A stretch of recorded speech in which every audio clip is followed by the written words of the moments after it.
Eu sou Mário Persona e essas são as respostas que eu dei aos que me perguntaram sobre a Bíblia. A dúvida é até onde os cristãos deveriam interferir na política. E uma coisa muito mal compreendida por cristãos hoje é a noção de autoridade. O cristão pode até ter suas preferências e opiniões, mas ele jamais deve se opor, desonrar ou caluniar uma autoridade. E isto fica muito claro na palavra de Deus.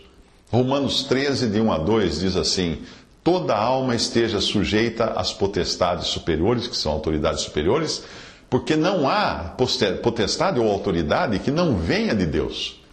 E as autoridades, as potestades que existem, foram ordenadas por Deus. Por isso, quem resiste à potestade ou autoridade, resiste à ordenação de Deus. Fecha aspas, até aí, Romanos capítulo 13, versículos 1 e 2. Sabe aquela mensagem que você postou nas redes sociais, descendo a boca no presidente, no juiz, no delegado, na professora da escola, etc. Você desceu a boca em Deus, porque foi Ele quem colocou essas pessoas naquele posto. O que fazer então quando um governo é mau e corrupto? Bom, você quer dizer alguém tipo Nero, no tempo dos apóstolos? Vamos ver o que os cristãos daquela época faziam. Descobri. Sabe o que eles faziam? Eles não faziam nada. Eles apenas oravam, porque é isso que nos é dito para fazermos. E não é oração para a queda de um governo, para a prosperidade do país, para a redução do desemprego, para o aumento das exportações, ou a melhoria da bolsa ou do dólar. Não, nós oramos para quê? Bom, ainda bem que você perguntou. Aqui vai.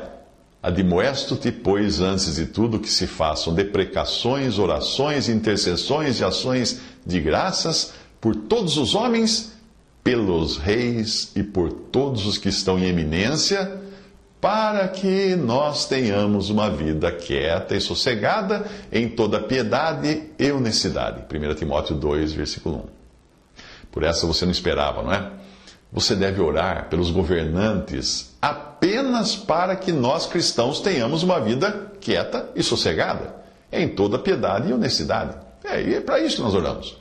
Sabe o que é o oposto de uma vida quieta e sossegada, em toda piedade e honestidade? É uma vida de luta, de manifestações contra os poderes constituídos. É isso. Ou seja, você deve orar não para que os governantes sejam piedosos e honestos, mas para que no final das contas você seja assim. Você tenha condições para ser assim piedoso e honesto. Sabe por que é tão difícil os cristãos entenderem isso? Porque herdaram do catolicismo romano e do protestantismo também a noção de que caberia ao cristão colocar o mundo em ordem para Cristo vir depois estabelecer o seu reino. Isso fez com que a cristandade, durante séculos, seguisse o curso das perseguições, torturas e mortes daqueles que não eram cristãos. Você estudou história, você deve saber disso. Depois do tempo de Constantino, do imperador Constantino de Roma, que decretou que o cristianismo ia ser oficial, os cristãos também passaram a ser responsáveis pela guerra e pela paz. Celso, que era um filósofo grego anticristão, ele já questionava de forma veemente se os cristãos, por sua indiferença à sociedade, estariam querendo assim aumentar o poder político dos selvagens bárbaros. O seu questionamento fez os cristãos da época caírem como patinhos na conversa dele. Porque daquele momento em diante, os cristãos se acharam na obrigação de escolher entre o testemunho do Evangelho, que incluía a renúncia, a violência e a participação responsável no poder político, o que foi entendido como um ato de amor para com o mundo. E aí na epístola de Agostinho de Hipona, a Marcelino, mas Marcelino era um discípulo dele, nós vemos o exemplo mais influente desse novo tipo de interpretação. Isso é citado num trecho que eu li do livro Matthew in History, do Ulrich Luz. Ele diz assim: no início do cristianismo, a justificativa de Santo Agostinho da legitimidade da guerra sob certas condições específicas era amplamente aceita. Todavia, a guerra não era considerada uma atividade virtuosa. Você vai encontrar isso também no item Guerra Religiosa da Wikipedia em inglês. Na sua carta, Agostinho induz Marcelino a entender Lucas 6,29 como algo restrito a uma questão entre duas pessoas, quando o dar a outra face teria o objetivo apenas de converter o outro, mas aí não seria este o caso numa guerra entre países. A passagem diz assim: ao que te ferir numa face, oferece-lhe também a outra, e ao que te houver tirado a capa, nem a túnica recuses.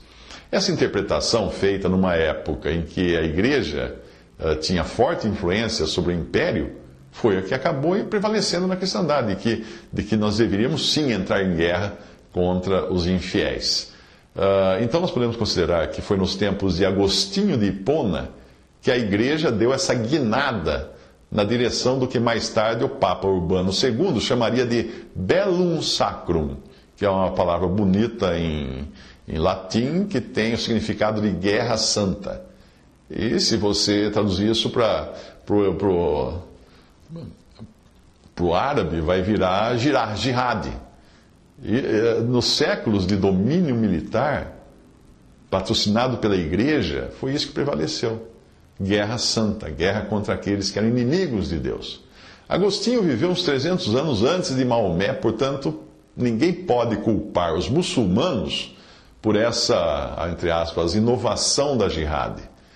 Agora, quando um jihadista metralhar dúzias de inocentes, lembre-se de que foram os cristãos que, antes deles, acharam que deviam erradicar do mundo os pecadores. Esses cristãos quiseram fazer aquilo que o Senhor disse para não fazerem. O Senhor falou assim, no Evangelho diz assim: e os servos lhe disseram: queres, pois, que vamos arrancar o joio? Ele, porém, lhes disse: não, para que ao colher o joio não arranqueis também o trigo com ele. Mateus 13, 28 ao 29.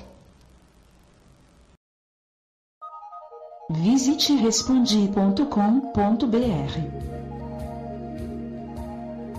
Visite 3minutos.net.